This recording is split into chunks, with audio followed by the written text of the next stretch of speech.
नमस्कार दोस्तों, ई विद्या क्लासेस में आप सभी का स्वागत है। दोस्तों आज इस वीडियो में हम यूजीसी नेट जेआरएफ दिसंबर 2024 को टारगेट करते हुए हिंदी साहित्य यूनिट फर्स्ट के प्रीवियस ईयर क्वेश्चन सॉल्व कर रहे हैं और ये वीडियो इस सीरीज़ का पार्ट 6 है। इससे पहले हम लोग 5 वीडियो अपलोड कर चुके हैं। अगर आपने नहीं देखा तो हमारे चैनल पर जाके ज़रूर देख लें, या इसके अलावा आपको इस वीडियो के डिस्क्रिप्शन में उन वीडियोज़ का लिंक मिल जाएगा, आप वहाँ से भी देख सकते हैं। तो चलिए दोस्तों वीडियो को स्टार्ट करते हैं और ये रहा हमारा आज का पहला प्रश्न। बताइए दोस्तों इसका सही जवाब क्या होगा। देखिए प्रश्न पहला है, निम्नलिखित में से कौन द्रविड़ परिवार की भाषा है।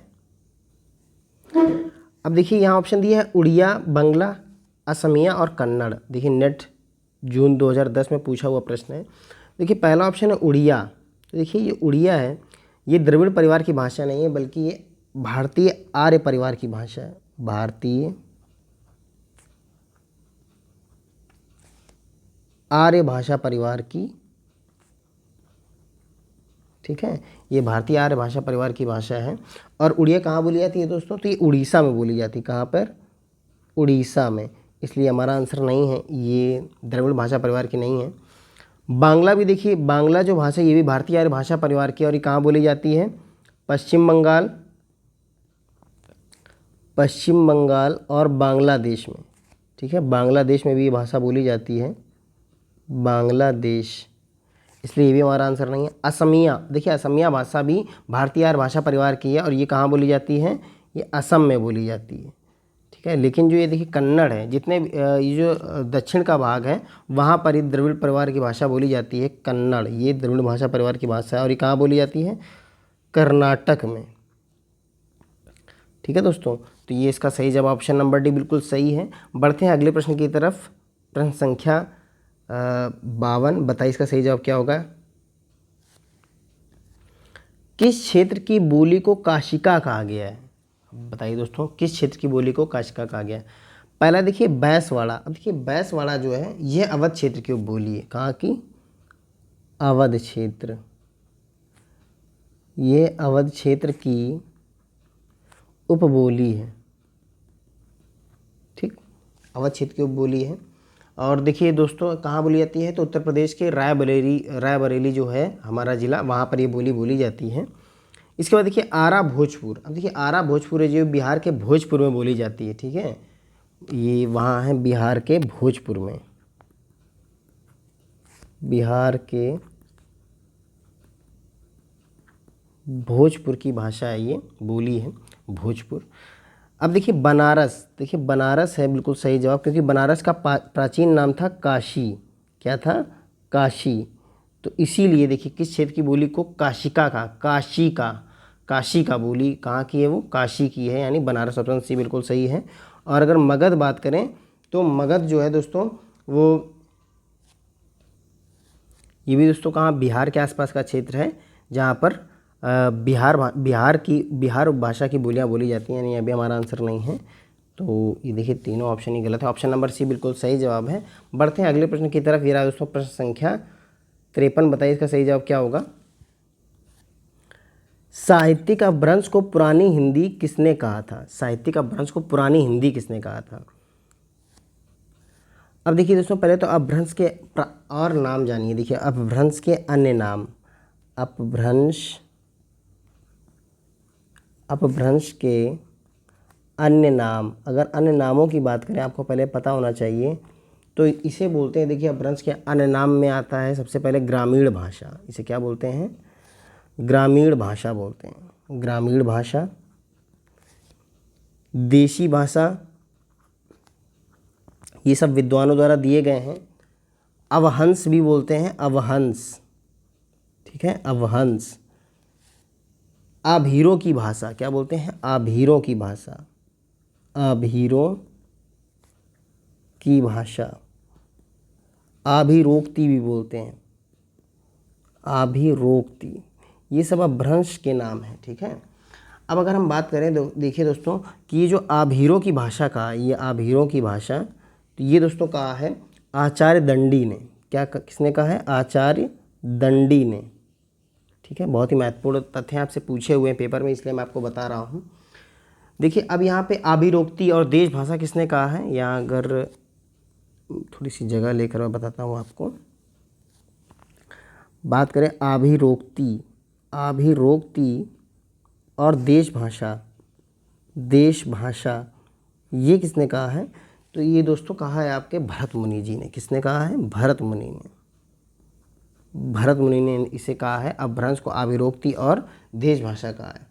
और अगर हम बात करें ग्राम भाषा, ग्राम भाषा, ग्राम भाषा किसने कहा है, वाग्भट और हेमचंद्र जी ने। वाग्भट और हेमचंद्र जी ने, हेमचंद्र। ठीक, तो ये सब कथन है अपभ्रंश भाषा को लेकर। लेकिन अगर हम बात करें अपभ्रंश को पुरानी हिंदी किसने कहा है, तो देखिए आपने सुना है रामचंद्र शुक्ल जी का नाम।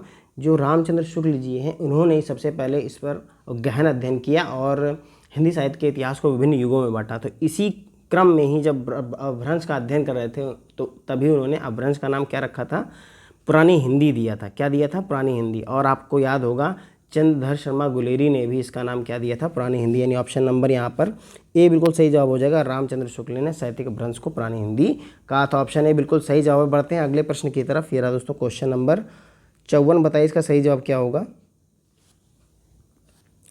निम्नलिखित में से कौन भारोपी भाषा परिवार की भाषा नहीं है। अब देखिए भारोपी परिवार की भाषा कौन नहीं है। देखिए मराठी, ये तो भारोपी परिवार की भाषा है। और ये कहाँ बोली जाती है मराठी, तो महाराष्ट्र में, महाराष्ट्र में बोली जाती है, इसलिए ये हमारा आंसर नहीं है। गुजराती भी देखिए एक भारोपी भाषा परिवार की है और ये कहाँ बोली जाती है, गुजरात में, इसलिए ये भी हमारा आंसर नहीं है। मलयालम, अब देखिए ये दक्षिण साइड पड़ता है, इसलिए ये भारोपी भाषा परिवार की भाषा नहीं बल्कि द्रविड़ भाषा परिवार की भाषा है। द्रविड़ भाषा परिवार, ठीक है, द्रविड़ भाषा परिवार की भाषा है। और ये कहाँ बोली जाती है, तो केरल में बोली जाती है। कहाँ पर, केरल में, ठीक है। तो इसलिए यही हमारा आंसर बिल्कुल सही है। हिंदी आप जानते हैं संपूर्ण भारत में बोली जाती है, संपूर्ण भारत में, और विशेषता उत्तर भारत में। अगर मुख्यतः बात करें तो उत्तर भारत में हिंदी प्रमुख रूप से बोली जाती है, उत्तर भारत। तो ये भी हमारा आंसर नहीं, ऑप्शन नंबर सी बिल्कुल सही जवाब है दोस्तों। बढ़ते हैं अगले प्रश्न की तरफ। ये रहा प्रश्न संख्या 55। बताइए इसका सही जवाब क्या होगा। संविधान की 8वीं अनुसूची में कौन सी भाषा शामिल नहीं है। अब देखिए दोस्तों संविधान की 8वीं अनुसूची में, संविधान की 8वीं अनुसूची में कितनी भाषाएं, 22 भाषाएं शामिल हैं, जिसमें से देखिए बोडो है, मैथिली है, डोगरी भी है, लेकिन ये भोजपुरी भाषा नहीं है, इसलिए ये हमारा आंसर सही हो जाएगा। ऑप्शन सी बिल्कुल सही जवाब है इस प्रश्न का। अब देखिए दोस्तों अब देखते हैं आगे। देखिए ये दिया हुआ है जो 22 भाषाएं हैं, संविधान की 8वीं अनुसूची में निम्नलिखित 22 भाषाएं शामिल हैं। कौन कौन सी हैं, असमिया है, बंगाली है, गुजराती, हिंदी, कन्नड़, कश्मीरी, कोंकणी, मलयालम, मणिपुरी, मराठी, नेपाली, उड़िया, पंजाबी, संस्कृत, सिंधी, तमिल, तेलुगु, उर्दू, बोडो, संथाली, मैथिली और डोंगरी। ये सब 22 भाषाएं हैं जो शामिल हैं। तो ठीक है दोस्तों, चलिए बढ़ते हैं अगले प्रश्न, प्रश्न संख्या 56 की तरफ। ये रहा दोस्तों, बताइए इसका सही जवाब क्या होगा। बिहारी उपभाषा वर्ग के अंतर्गत कौन सी बोली नहीं आती है। अब देखिए दोस्तों बिहारी उपभाषा वर्ग के अंतर्गत, तो देखिए बिहारी अगर उपभाषा की बात करें, बिहारी उपभाषा, ठीक है, तो ये मागधी अपभ्रंश के अंतर्गत आती है। और इसमें 3 भाषाएं, 3 बोलियां आती हैं। कौन कौन सी, मगही, मैथिली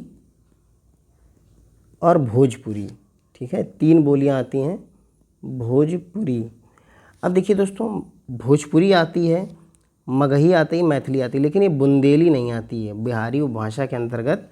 ये बुंदेली नहीं आती, ये आती है पश्चिमी उपभाषा के अंतर्गत, पश्चिमी हिंदी, पश्चिमी हिंदी, जो कि किस अपभ्रंश के अंतर्गत आता है, सौर सेनी अपभ्रंश के अंतर्गत आता है। तो दोस्तों ऑप्शन बी बिल्कुल सही जवाब हो जाएगा।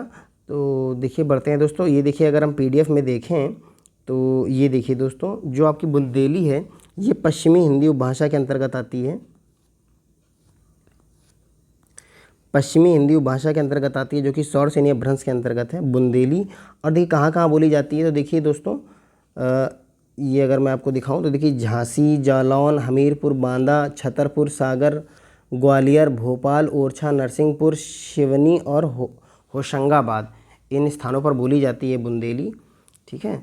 और अगर हम बात करें बिहारी उपभाषा की, बिहारी उपभाषा।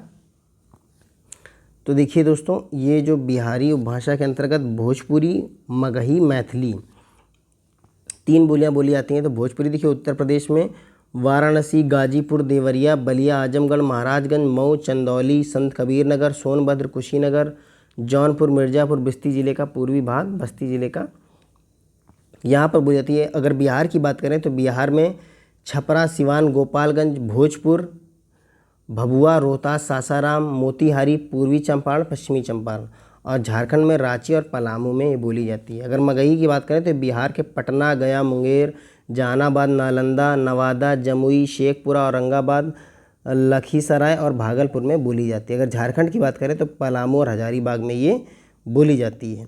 मैथिली की बात करें तो ये पूर्ण रूप से बिहार में ही बोली जाती है, जैसे पूर्वी चंपारण, मुजफ्फरपुर, मुंगेर, भागलपुर, दरभंगा, पूर्णिया, उत्तरी संथाल परगना, मालदह, दिनाजपुर, तिरहुत सब डिवीज़न की सीमा के पास नेपाल के तराई में भी ये बोली बोली जाती है। तो दोस्तों बढ़ते हैं अगले प्रश्न की तरफ। ये रहा प्रश्न संख्या 57। बताइए दोस्तों का सही जवाब क्या होगा।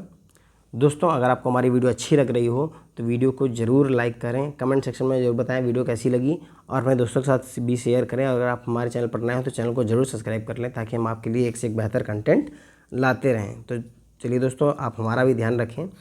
बताइए इसका सही जवाब क्या होगा। खड़ी बोली के लिए सुनीति कुमार चटर्जी ने किस शब्द का प्रयोग किया है।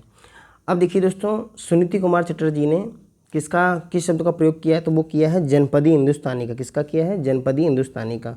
कौरवी का नहीं किया, रेखता का नहीं किया। वर्नाक्युलर हिंदुस्तानी ये किसने किया है? तो ये जॉर्ज ग्रियर्सन ने किया है, जॉर्ज ग्रियर्सन। ठीक है, तो ये ऑप्शन ए बिल्कुल सही जवाब है दोस्तों। बढ़ते हैं अगले प्रश्न की तरफ। ये रहा प्रश्न संख्या 58। बताइए इसका सही जवाब क्या होगा। हिंदी वर्णमाला में अंग और आहा क्या है। अब देखिए दोस्तों, अंग और आहा जब हम लोग स्वर पढ़ते हैं तो स्वर जैसे ही खत्म होते हैं उनके बाद तुरंत क्या आता है? अयोग वाह। क्या आता है? अयोग वाह। अंग और आह क्या है? अयोग वाह है। ऑप्शन नंबर बी बिल्कुल सही जवाब है इस क्वेश्चन का। बढ़ते हैं दोस्तों अगले प्रश्न की तरफ। ये रहा प्रश्न संख्या 59। बताइए इसका सही जवाब क्या होगा। निम्नलिखित भाषा रूपों और उनके प्रयोक्ताओं को सुमेलित कीजिए। अब आपको बताना है कि इन भाषा रूपों के प्रयोक्ता कौन कौन हैं। अब देखिए, पहला है दक्षिणी। देखिए दक्षिणी, तो ये फैक्ट है, आपको बिल्कुल याद रखने पड़ेंगे। तो दक्षिणी भाषा के प्रयोक्ता कौन है? तो ये है कुतुब शाह। कौन है? कुतुब शाह। कोसली की अगर बात की जाए तो कोसली भाषा के हैं दामोदर पंडित। कौन है? दामोदर पंडित। ब्रजबुली की अगर बात करें तो ब्रजबुली के हैं शंकर देव अवतरे। और संधा भाषा की बात करें तो शरहपाद। ये इसके जो हैं प्रयोक्ता हैं, आपको बिल्कुल याद रखने होंगे। तो इसका सही जवाब क्या हो जाएगा? 2 फिर 1 फिर 4 3। 2 1 4 3 बिल्कुल सही जवाब है। यानी इसका सही जवाब क्या हो जाएगा? 2 1 4 3। ऑप्शन नंबर बी है 2 1 4 3। ऑप्शन नंबर बी बिल्कुल सही जवाब है। बढ़ते हैं अगले प्रश्न की तरफ दोस्तों। ये रहा अगला प्रश्न। प्रश्न संख्या यहाँ 41 गलत पड़ गया है। देखिए 59 के बाद आएगा आपका 60। क्या आएगा? 60। बताइए दोस्तों का सही जवाब क्या होगा। 60। बताइए दोस्तों इसका सही जवाब। अपभ्रंश की उत्तरकालीन अवस्था का नाम है। अब देखिए दोस्तों, अपभ्रंश के बाद की अवस्था क्या है। तो देखिए, अब हम सभी जानते हैं जब हिंदी भाषा का प्रारंभ हुआ तो सबसे पहले वैदिक संस्कृत के रूप से हुआ। वैदिक संस्कृत, लौकिक, फिर पाली, प्राकृत, अपभ्रंश, फिर अवहट्ट। अवहट्ट क्या है? अपभ्रंश के बाद क्या आई? अवहट्ट। और जो अवहट्ट ही है ये किसका विकृत स्वरूप है? ये अपभ्रंश का ही परिवर्तित रूप है। ठीक है, जिसे क्या कहा जाने लगा? अवहट्ट कहा जाने लगा। यानी अपभ्रंश की उत्तरकालीन अवस्था का क्या नाम है? अवहट्ट है। क्या? ऑप्शन नंबर डी बिल्कुल सही जवाब हो जाएगा दोस्तों। तो ये रहा इसका सही जवाब। दोस्तों आपको वीडियो कैसी लगी हमें कमेंट बॉक्स में ज़रूर बताइएगा। वीडियो अच्छी लगी हो तो लाइक करिएगा और अपने दोस्तों के साथ शेयर करिएगा। चैनल को सब्सक्राइब जरूर कर लीजिएगा, ताकि हम आपके लिए एक से एक बढ़िया वीडियो लाते रहें। मिलते हैं अगली वीडियो में, तब तक के लिए नमस्कार।